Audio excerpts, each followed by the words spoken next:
either one of these any good? Wow, this is a good movie! It's pretty good. Yeah, well, the director from yesterday doesn't think so. It stinks. You sorry? You waste our film. It's so bad!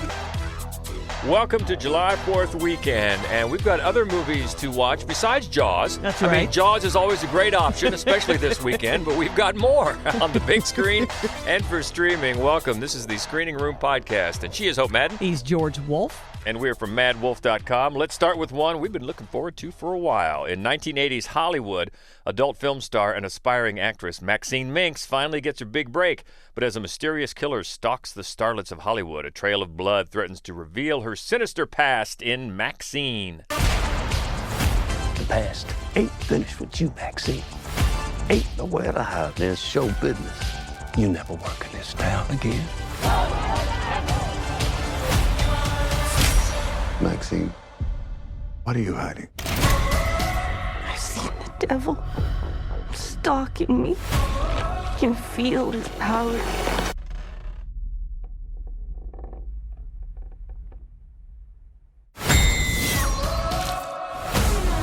We've made it to the belly of the beast. You must eliminate all distractions, or the beast will spit you right back out. Time to pay for your sins. It's America's new scream queen. MaXXXine fucking Minx.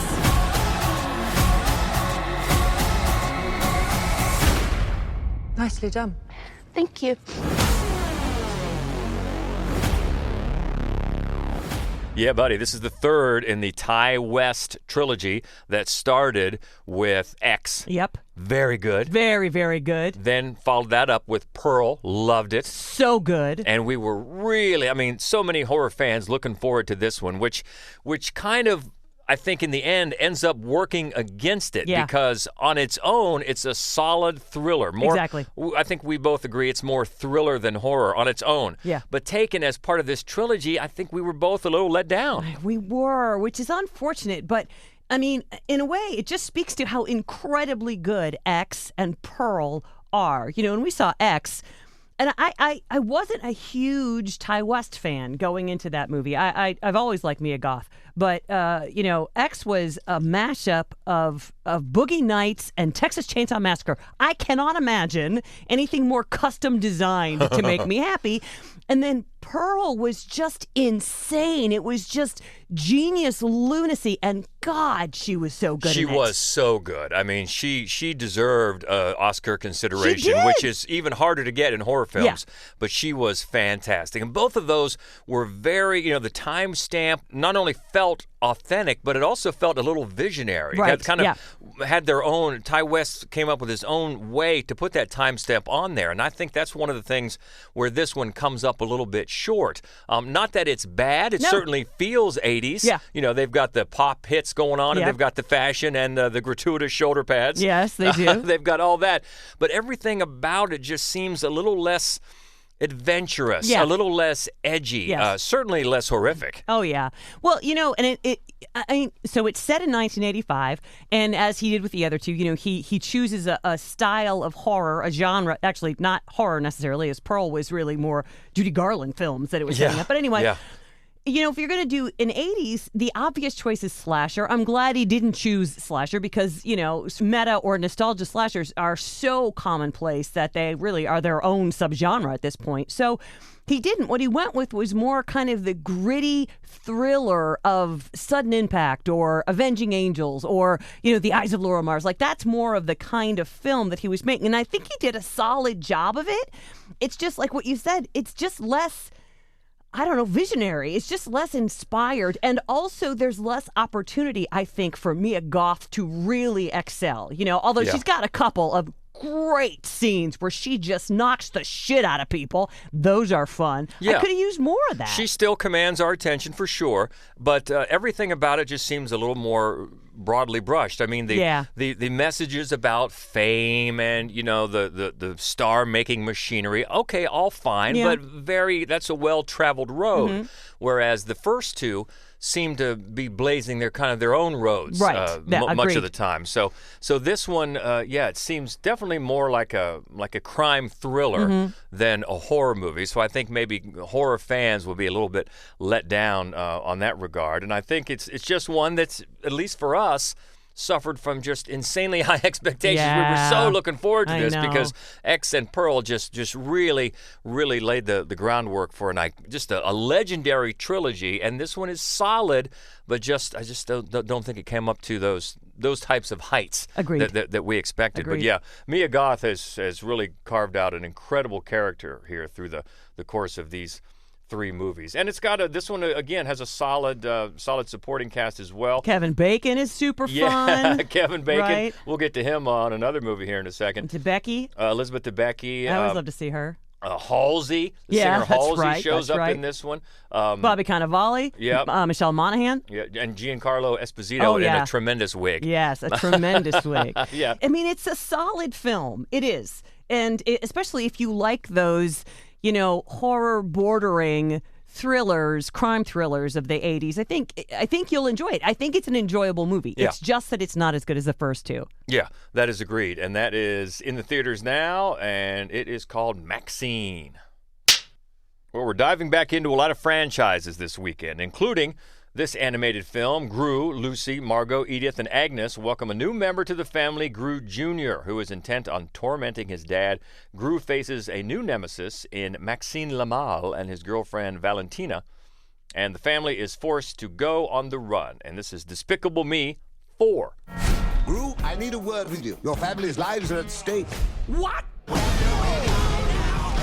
Maxime Lamal has escaped from prison. I'm coming for my revenge, Gru. We have to get to the safe house. It has a vending machine! I love this place!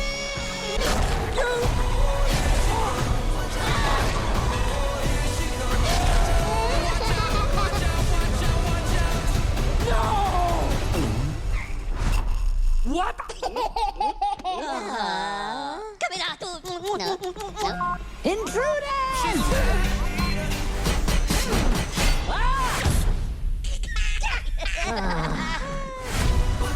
Steve Carell is back, of course, as Gru, Kristen Wiig, and more. But the one thing that jumped out to me here was one of the writers, Mike White, joins Yes. the writing team on this. Yes, and if you're a fan of Mike White's, and we are, some of his great movies, he does a lot of TV. I'm not sure if he writes for TV, though. Yeah, he did the whole White Lotus thing. I think, didn't he I don't know write if a lot he of that? writes those. I thought he did. Maybe. Anyway, School of Rock, School he of did, Rock of course. is so great, and he's done also some that isn't very good, including the Emoji Movie. So this one falls kind of in between. It's certainly not the inspired genius of School of Rock, but it's fun, and that's one of the things about this movie, this series, this franchise, is that they're just solid. None of them are like spectacular, great, amazing, but all of them are fun. All of them are very colorful. They all benefit from having there's a load of characters in these movies, and each one of the characters is very interesting and fun. And so no matter kind of where the camera points, so to speak, you're going to see something that's fun, even if it's a little bit lightweight, right? Everybody loves the Minions, and Minions are very funny. They are. Also, the 3 little girls are very fun and funny, and Gru is fun. And in this case, because Gru's first arch nemesis, which is also the bully from his high school, comes looking for him. They have to go into witness protection, and they move next door to a very upper crust playing tennis at the country club family with Chloe Fineman from SNL and Stephen Colbert. So that's funny. And then their daughter Poppy wants to be a supervillain herself. So there's a subplot. And it's my favorite part of the movie, actually, because one of the great things about all of these movies is that it turns out Gru is a very good dad. He's a really good dad. He's a great girl dad, and in this one now he gets a chance to be an infant's dad, and the baby doesn't like him. So that's really the arc of the movie, is that they're good, but he's a good dad anyway, and that's very sweet. I enjoy it. So it's nothing great, but it is family friendly. Mm-hmm. It's very colorful, and it's fun. Yeah, in addition to, you mentioned a couple of the voice cast, also Will Ferrell and Sofia Vergara are the two villains. Yes. Yeah, and then Poppy is Joey King. That's right. She's in there. And then you've got Miranda Cosgrove is back, and Steve Coogan. Lorraine Newman, too. Speaking of old SNL. Yeah, that's classic right. SNL voices. Haven't seen or heard from her in a while. So, yeah, lots to like there, and just a fun, perfectly serviceable family adventure. Right. A lot of people may be looking for that this weekend. More of what you've come to love from the Despicable Me franchise, and this is number 4 in the theaters now. Well, let's go to Netflix for another franchise, another installment number 4. Axel Foley returns to Beverly Hills after his daughter's life is threatened. It includes old pals John Taggart and Billy Rosewood working to uncover a conspiracy. Beverly Hills cop Axel F.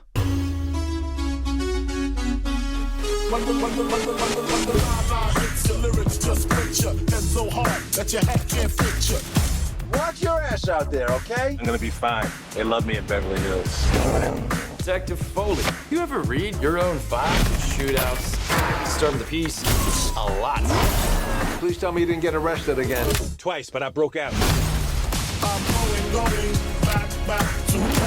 We put our lives on the line every day. And for what?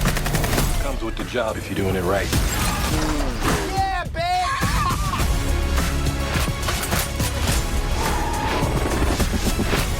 Axel. So how many people have you pissed off so I far? haven't pissed off anybody. Yeah, 50-50. 50-50. Is it that high? So far. Wow.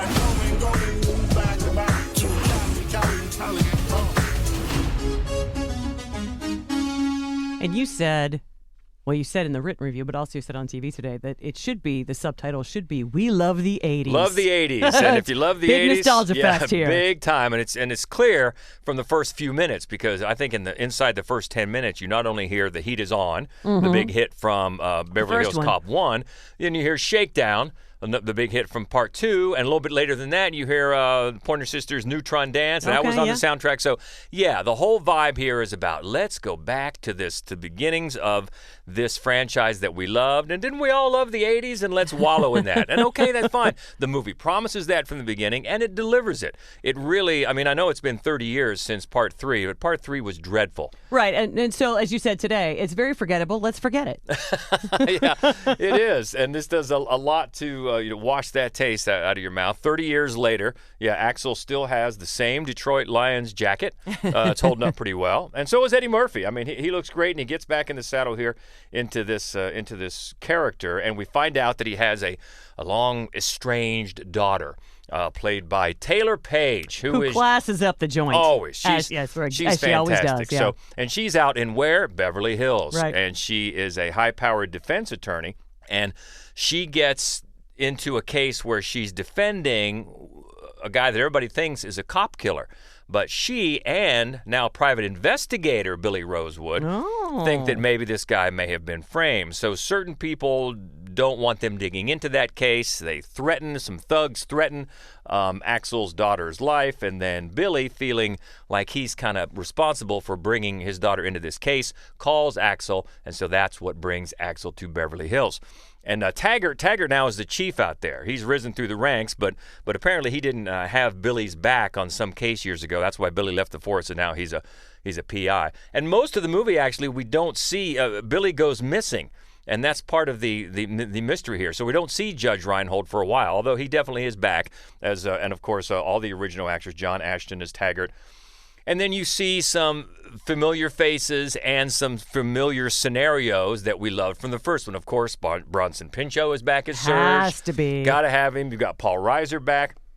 And then they put Axel in those situations like crashing another very exclusive club, right, jumping in the back of police car seats and surprising the cops. You know, this is what we've come to expect. And again, it's the nostalgia nod that people are going to feel all warm fuzzy about this franchise. Now, there are a couple more additions, not only Taylor Page, but also Joseph Gordon-Levitt. Always good. Always nice to see. He's a detective on the Beverly Hills force, and just so happens an ex-boyfriend of Axel's daughter. So that's another development there. And you've got the head of the Narcotics Task Force, played by Kevin Bacon. There he is again. There he is. Rolex-wearing cop with, as Axel points out, $200 shoes. So right away we know something's up with him. Oh, for sure. They don't try to hide that. There's very little that's is a surprise in this movie. The director is Mark Malloy. I believe is his feature debut. Along with a writing team in this fourth installment. But is it fun? Yes, it is. It's just fun enough, and it's perfect for streaming because, you know, you get called away, you come back in the room, oh, it's Serge. There's no really explanation Kat really needed. needs you to stand over her dish for a while you come back. Oh, this is a funny bit. I recognize right, this. Exactly. You know the situation. You know what we're doing here. You know who the bad guys are. You know fences are going to be mended. You know all this. Ooh, there's a crash. There's a shoot 'em up and a bunch of car crashes. It's comfort food is what it is. Yep. It's comfort food for thinking about a happier time, a simpler time with the 80s and Axel Foley and all that fun. So yeah, if you're into this, it's gonna entertain. And also, I do think Eddie Murphy he seems a little more engaged with the character, especially when comparing it to Part 3. There's a couple of sequences here that, even though they're funny, the writing gets into a little bit of social commentary. There's one especially with a parking valet. That's they have a back and forth with Eddie and this parking valet. That's like, oh, they're kind of trying to bring it into today's consciousness, some relevance to this almost like a bit of a stand-up where you're commenting on certain race relations and things like that. That I thought, oh, they're trying to get a little relevant here. So I appreciated that. And Eddie Murphy just he looks great. I mean, he's aging the best out of all of these guys. I tell you, sure. Over the last 30 years. But he gets back into the saddle very easily, and it's one that I think will entertain everybody that has come to like this franchise and just wants to forget things for about 2 hours. And I can certainly understand that. And that is Netflix Beverly Hills Cop Axel F out now. Let's go back to theaters for the longest title of the week. A young woman vampire is unable to kill to meet her need for food, but may have found a solution in a young man with suicidal tendencies. This is called Humanist Vampire Seeking Consenting Suicidal Person. Je pensais que les humains avaient vraiment peur de la mort.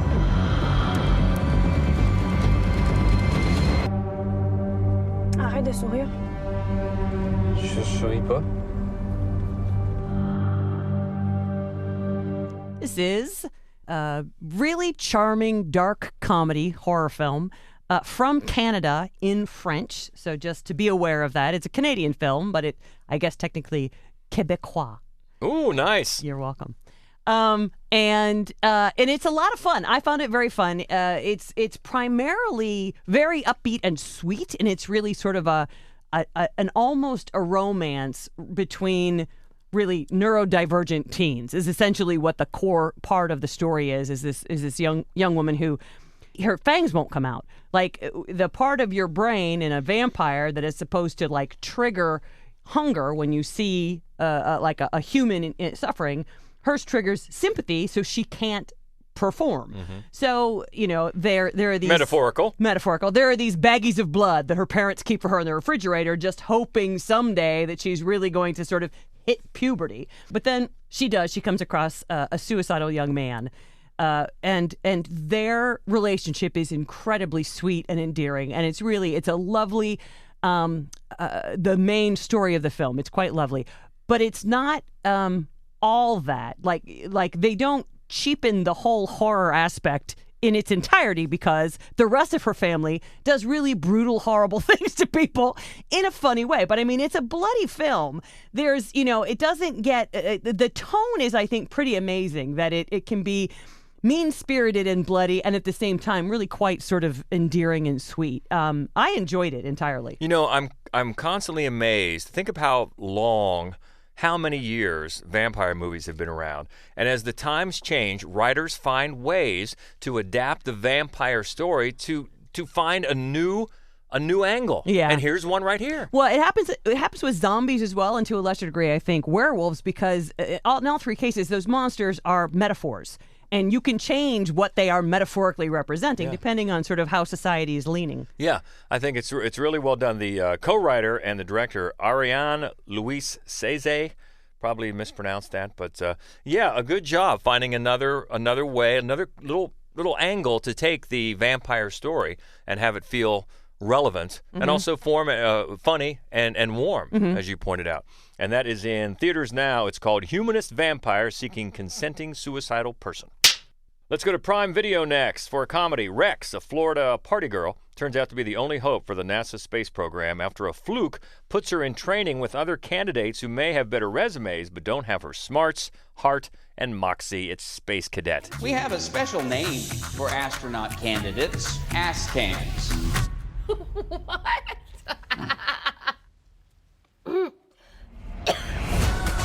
Over the next 9 weeks, you will be trained and tested. Most of you will not pass. Mama, is that an astronaut? Not with my tax dollars, she's not. Are we sure Dr. Simpson belongs here? We need unconventional candidates. She built a series of gates to protect the manatees from speedboats. When we were kids, you inspired me. You took everything out about my resume being made up and said it wasn't made up. Get your ass back home before you hurt somebody.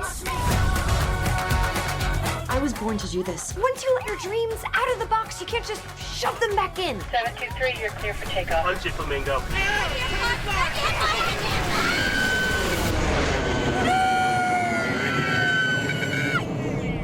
Is this thing hard to land or what? Or Legally Blonde in space. Exactly right. It's totally ridiculous, but you know what? I had more fun with this than I really expected. It's not great by any means. It's not a laugh riot, but it's charming enough, and it's led by Emma Roberts, who is really very good. Yeah. I think she really finds a groove in this type of character. As the synopsis said, she's a party girl, but she's always had this love of space. She grew up in Cocoa Beach, Florida, around, watching launches and things like that. And yeah, it's quite a twist of events that get her in there, helped a lot by her best friend who really embellishes her resume and gets Emma is Rex, the Rex is the character, admitted to this group of, they're called ass-cans, astronaut candidates. Okay. And then, and the group of them are pretty cliched. You've got the guy who looks just like he walked out of Top Gun. He wants to be. So they're very easily put into little boxes, which is not great as far as the writing goes. And it's written and directed by Liz W. Garcia. But it's got some spunk and it's got some charm. You'll recognize some of the other faces. Gabrielle Union is in it, Dave Foley, Tom Hopper, Kuhu Verma from Plan B, a comedy I really liked a few years ago. Yeah. She plays Violet, Rex's roommate. She gets some funny lines. She does get some funny lines. And at the end, I got to say, when we finally get around to having some scenes, quote, in space and at mission control, I mean, this might as well be in a Saturday Night Live skit. I mean, the production values are pretty shaky, and that's being polite. But it has some charm about it, and I think Emma Roberts is really good at making it, making this, her brand of comedy here, not seem that forced. Yes. Even though yes, you're absolutely right. It's Legally Blonde in space. It's that sort of thing. But especially, again, for streaming, it seems just perfect. And I got some smiles of it. Shakespeare, it ain't, but it's but it's got some fun moments and a good lead performance by Emma Roberts in Space Cadet on Prime Video. How about an action crime drama in theaters? During a train trip to New Delhi, a pair of commandos face an army of invading bandits. It's just called Kill.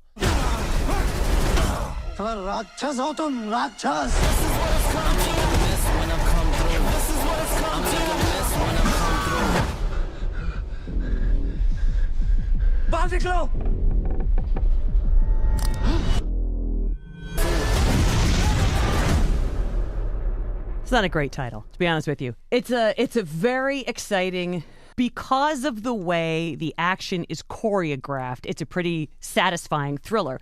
If you loved, for example, Bullet Train, right? It's not funny like Bullet Train, or if you liked Train to Busan, which is a masterpiece, and if you didn't like it, I really question your thinking there.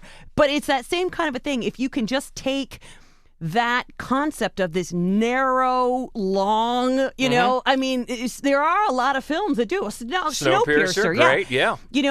And this Kill does a really good job with that. So what happens is this commando and his best friend they want to stop an arranged engagement, really, not the marriage, but an arranged engagement. And so that's the goal. And while they're on this train, and the wedding party is also on this train, and the bride and the commando haven't told the dad yet, and there's all of this kind of intrigue there. But at the same time, there is a group of bandits who are also on the train. And originally, all they're going to do is take everybody's loot, right? They're going to take your wedding rings, they're going to take your baggage, and then they're going to jump off at the next station. But the kingpin's son, this sort of loose cannon, he's got bigger ideas, and he realizes that the bride-to-be's father is a very, very wealthy man, and decides he's going to take him hostage. So that's the setup. And I think one of the reasons it's called Kill is because to keep from upsetting the father, these two commandos don't kill people. They keep punching them and letting them go and beating them up and letting them go. So it's a 2-hour-long movie. And a lot of it is just people punching each other. and that eventually you're like, why? They're going to just keep coming back. Do you not know that? And then so eventually, of course, the stakes they rise higher and higher and higher. And then, a lot of people die. They die all over the place in this movie. So it's really very heavy action oriented. The action choreography is very impressive. Some of the sort of, it's not a super feminist film. I don't suppose it needed to be. It's an Indian-made film, and so it's a lot more entrenched in a culture that is not ours. So, but there are a couple of moments that I did groan aloud. I'm not gonna lie to you. You witnessed it. I did. But in terms of an action film, not a lot of flaws to be found here. And it's the second big action film this year that's steeped in the Indian culture after Monkey Man. Yeah. So impressive the first half of the year. I think people often just think of Bollywood when they think of Indian films, but the country puts out, the only country in the world that puts out more films every year than India is the United States. Yeah, and this is the latest in the action genre called Kill. It's in theaters now. Let's all go to the lobby. Let's all go to the lobby. Let's all go to the lobby. Checking back in with the Schlocketeer, a.k.a. Daniel Baldwin, for the latest studio goings-on. What do you hear this holiday weekend? Well, first off, the Garfield movie and Russell Crowe's The Exorcism will both arrive on VOD next week on July 9th. Coincidence they're together? I don't think so. Could be a fun double feature there. Warner Brothers has moved up the release of M. Night Shyamalan's Trapped by 1 week to August 2nd.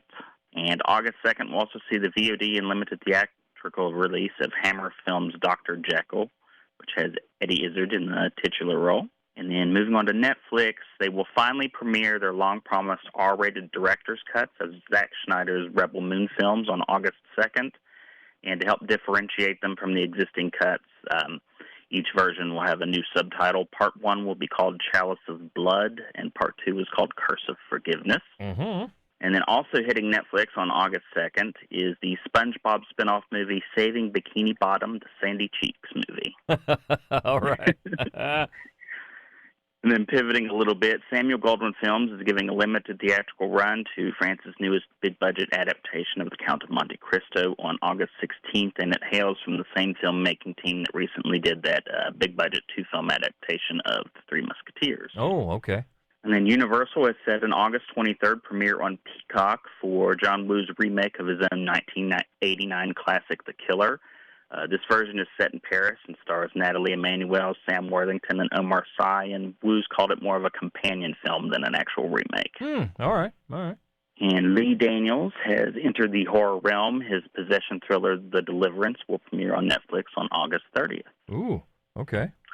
And then I got 2 more for you. First off, Tubi Films has announced a September 5th theatrical release for the Western The Thicket.